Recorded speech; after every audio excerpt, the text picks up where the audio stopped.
So guys, we're back for the second season of the Newcastle United career mode. And if we remind ourselves, last season we finished in third place behind Liverpool and Manchester City. But this season there's three new teams as Burnley, Sheffield United and Norwich City have all been promoted to the big time again. So yeah, quite a different season this season. Hopefully we do well in the Champions League, which we did of course qualify for.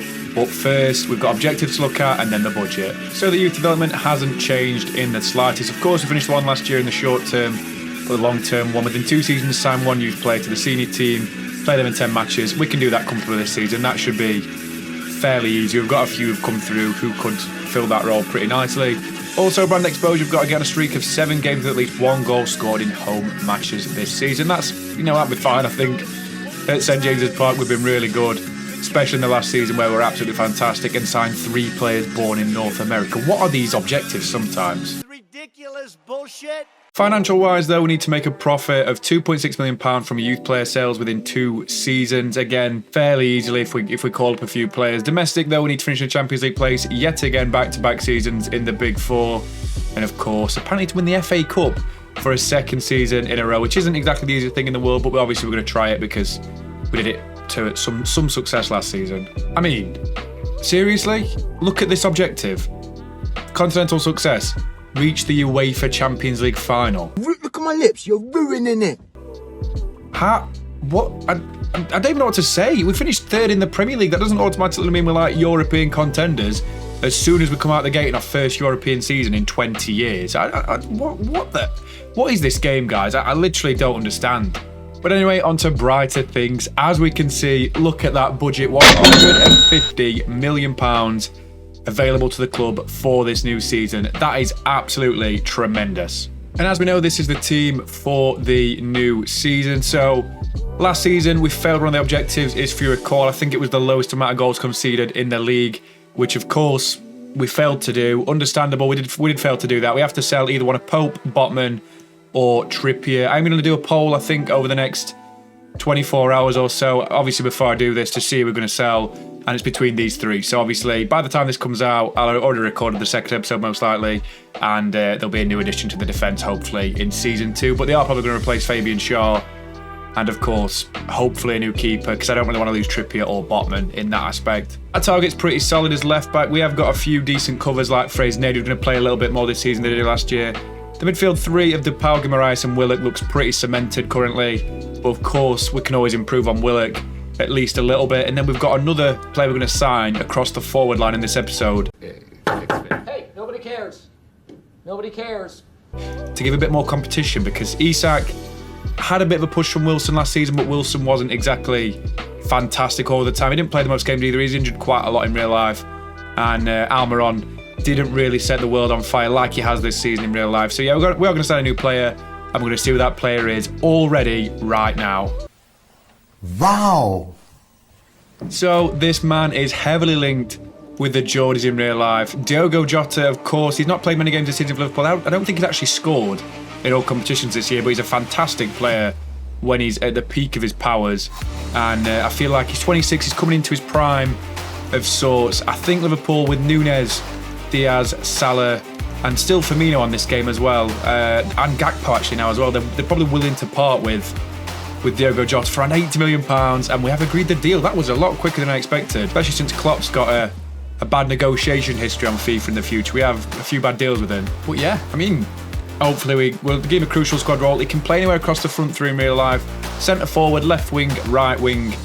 And of course he's got 5-star weak foot, he's got very good traits, he's got 4-star skills. As we can see, he's 86 rated at 26. He's got a lot of room for progression as well. He will replace Almiron as the starting right winger this season. I would assume maybe we'll be able to use him throughout the rest of the save. Hopefully no one buys him in Season 3 if we get there. But 125k a week, that is not that bad. I'm going to make it a bit more realistic and offer him 150, because I feel like he wouldn't go for a massive pay cut, especially to a team like Newcastle. So 250k a week, it's not quite what the lad was hoping. What the hell is this game? Honestly, I'm gonna ignore that. But yeah, let's see him holding this shirt anyway, and that is a very good first signing in this new season. So Bruno and the captain Trippier have come to see him doing his little jog. Why don't they add new cutscenes? I really don't know, but yeah, that's a very good first signing in this summer transfer window. £80 million from Liverpool. He's holding up the shirt. He's got a real game face. It fits like a glove as well. What a signing that is going to prove to be. Diogo Jota has signed for the Magpies. Now it's the real scary bit. What do the board think of this signing? Surely it's at least a B, because we have done a decent signing. It's an A signing. Excellent deal. And he's going to slot right in there. 86 rated. 87 rated apparently as a striker in game. That is a very, very good signing. We are going to sign another player though straight after this. So the next player we are going to try and sign is Sergio Roberto, recently released by Barcelona apparently in this save. He wants an important squad role, but he's not really going to play that much. But he's there for Champions League experience. He's 31 years old. He's coming past the peak of his career. And I feel like he'll add a lot of, like I say, experience and quality at the highest level, where he can sort of fill in at right back, left back, centre mid, right mid. He's quite a utility player as well, to be fair. Makes up another sign James Milner in the last season that I did. Hopefully we can get him for about 60k a week. I'm surely not more than that for someone like Sergio Roberto. Yeah, 60k a week, decent signing on fees. Another signing in the bag. Second one of the season. We're going to sign 2 youngsters as well, but we're going to see we're selling. That's the main thing for this next bit. So we did indeed sign another youngster, this time Ignacio Saavedra. He is a regen, of course. I'm pretty sure of Claudio Bravo, because, I mean, he's Chilean, he's pretty high rated. There's not many high rated Chilean keepers on the game, as South America's not really covered on FIFA, unfortunately. But yeah, 72 rated, not a bad signing at all as a backup keeper to replace Carl Darlow, who's been approached by Villarreal. It's on his way out this season anyway, because he's not really played a lot. So yeah, he's the first player who's on his way out. Next is Fabian Shaw. As much as I love him in real life, he's just unfortunately not the best in FIFA. He's had a decent season last season, but he's not really the quality that we're after for a top 4 in Champions League push this season again. We've got Isaac Hayden, Sean Longstaff, Jeff Hendrick and Jacob Murphy, along with probably Callum Wilson. He's not been transfer listed, because I might get a bit of money for him if I don't transfer list him. They're the players I think we're going to look to shift on this year. They're all good players in their own right, to be fair. Obviously Wilson had a decent season last season, but he's not going to get in front of Isak or Diogo Jota, obviously. But like, I'd rather keep Miggy, because Miggy adds more to the team when he plays. Wilson scored a few more goals, but Miggy can play in like a midfield role as well if I need him to. He can probably change positions quite easy, whereas Wilson's more of just a one-trick pony, kind of play through the middle. And Longstaff is a local boy, but he didn't play enough last season. I feel bad. I've chosen Dwellington over him, as again, Dwellington can play a few more positions, is a bit more usable in game as well. But yeah, just part of the team. Hayden, of course, on loan last season. He's not really my cup of tea as a player anyway. Pretty average in real life. And obviously a few loans going out as well. But this is the short list of players that I've identified for us to sign in the next episode. We're going to sign 3 this episode and either 1 or 2 in the next one. Definitely 1. We're looking at a new defender, but we've got obviously Madison on there, we've got Timber, we've got Hinchapie. Antonio Silva's a good one. Obviously we signed Hinchapie at Man United in that career mode, so we're probably not going to sign him. Ronaldo's on the list to sign, potentially, because he's linked with Newcastle in real life. Gavardiel's linked with about every team in Europe, so that could be a bit unrealistic, but we could sign him. Mount's not a bad one. Guido Rodriguez isn't bad. Locatelli's not joined Juventus in this career mode, so he's still on the table as a potential holding midfielder, as a new signing. Kamada's had a very good season at Frankfurt in real life, so he's on the list. Maguire, I don't know about that. That's just a bit of a banter one, but if you guys want me to sign him, I will sign him. And obviously this guy called Abba and Victor Osimhen. Sorry, I don't know his name.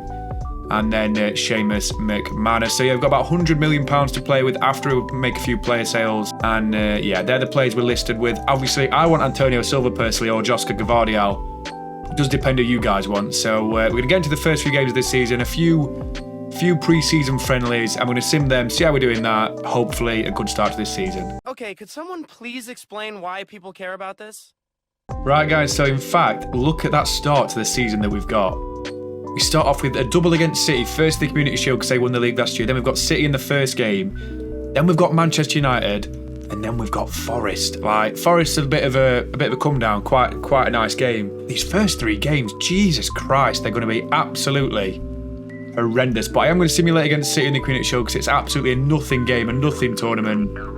Then of course play the 2 Manchester sides in the league to try and get some points on the board before we sim against Forest in the final game, because we're obviously going to leave it with a little bit more room for a few more transfers before the end of August. Because we beat Forest, whatever, then we can sign a new player at the end of the transfer window in the next episode after we get to that. So yeah, let's sim this game against City. I'll show you the team before we kick off. I mean, it's no big deal again. Nothing matters really in this. Wait. Take it back.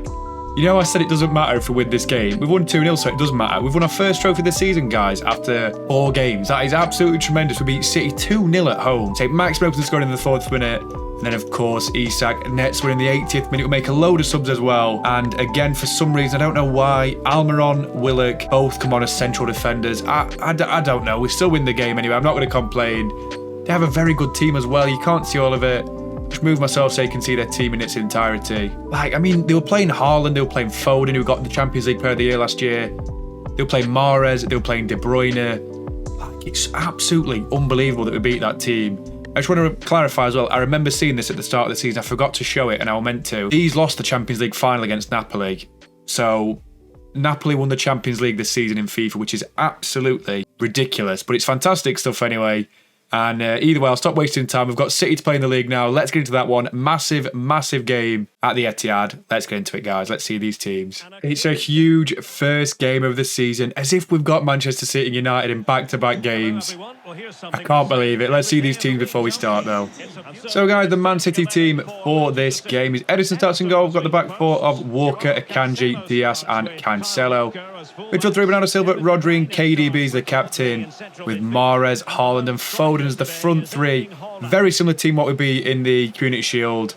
We've got Alphonso Davies on the bench. What the hell? This is our team, though, guys, as well. Obviously, Pope starts in goal. The back 4 of Captain Trippier, Guehi, Botman, and Matt Target. Midfield 3, we've got Rodrigo de Paul, Guimaraes, and Willock, with Diogo Jota making his league debut with and Isak, and Saint Maximin as the front 3. Very, very good team. Let's see these first highlights. Come on, Newcastle. Let's get a win. Haaland, Haaland, die Bayern haben Angst, bald geht ihnen das ganze Land. Haaland, hey, Haaland, Haaland, gestern war er unbekannt, heute feiert ihn das ganze Land. Haaland. Guimaraes wins the ball back. A little bit of a space to run. Inside his man. Back towards Isak. Can Isak make it 1-1? Yes, he can. Absolutely fantastic, just end-to-end football in the first 15 minutes of this game. And Alexander Isak replies instantly. It's good play by Guimaraes, tackles his man, who's having a coughing fit, and a great finish by Isak. 1-1, come on lads, towards Diogo Jota. Jota cuts inside. Jota's got a lot of pace, a lot of momentum with the ball. Diogo Jota, on his league debut, puts us 2-1 ahead against Manchester City. What a little run there. That is an absolutely fantastic finish by the former Liverpool and Wolves man. 2-1 Newcastle. City fans are absolutely stunned. Just a lovely little run that, weren't it? Straight down the middle. They don't know what they're doing. What a goal by Jota. 2-1 Newcastle. So it's a great first half. We are 2-1 ahead against City at the Etihad. We need to keep it up though, because this is a very, very difficult second half incoming. Isak now. Jota makes that run inside. Diogo Jota with a chance to shoot from distance. It's another miraculous save by Ederson again. Isak. Jota again. Jota with the through ball. Isak's through on goal. Can he seal it? 3-1 in the 70th minute, And Man City at the back are at 6s and 7s. And hopefully that sealed this win for us. Boos ring around the Etihad. They've been all over the place, Ruben Diaz. And the other defender, I don't know who it is. But that is a brilliant goal by Isak. Hopefully that sealed the game for us. 3-1 Newcastle. Tell you what a win that is. And it's fully deserved as well. I mean, and when I say fully deserved, we had 3 times as many shots and 1.3 more expected goals than they did. That is absolutely phenomenal football from us in that game. Isak, of course, gets the match ball. 7.8 rated for him. Probably deserved more, to be fair, with 2 goals and a very good all-round performance. Jota got 1 goal, 1 assist on his league debut. Phenomenal performance from him as well. Guimaraes was very good. The defence was good. Fresneda came on for Trippier and made an instant impact. Pope made a few good saves from Erling Haaland. I don't think I showed too many probably in the highlights, but still. Very, very good performance against a highly rated Manchester City machine. So, couldn't ask for anything more. Brilliant result. Let's move on to the next game of the episode, though, against Manchester United at home. Let's go. 5 minutes later. Here we go. Another big game in store. This time at home. Diogo Jota's going to make his league debut in this one. St James's Park hosts Newcastle v Man United. Let's see the team before we kick off. Right, so this is our team for this game. Pope starts in goal as always with the back four, Fresneda, the captain, Guehi, Botman and Target. Midfield three, we've got Rodrigo de Paul, Guimaraes and Joelinton with Jota, Isak and St Maximin. That troublesome front three again. The big surprise is Guehi as the captain. Let's get into these first highlights, boys. Joelinton wins the header. St Maximin again, running at his man. He's definitely on it tonight. St Maximin with a chance to shoot off the bar. And Isak gets the rebound. What a start to this game. 2 highlights in the first 6 minutes of gameplay. What an incredibly fast start. Brilliant play again by Gucci. 1-0 Newcastle. It's a good run again, though, against this back four, which is normally solid. Good save, to be fair. 1-0, perfect start. Diogo Jota. Again, he loves to pick up the ball and run. Diogo Jota got a chance to shoot from distance. Jota! So close, almost 2. Look at this for an effort from Jota. He'd love to score against United, the former Liverpool man. What an effort. Yeah. Plenty of support here.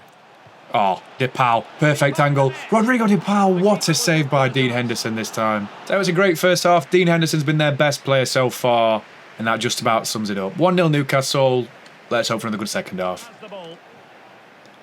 Oh, Guehi, what are you doing? What are you doing? He's made an awful mistake there. Oh, they pulled it back. United with a chance. It's a woeful mistake by Mark Guehi. I swear to God, I've not even pressed a button. And he's dummied it for some unknown reason. I'm going to have to make some subs. Right, so the first one, Guimaraes is coming off for Willock.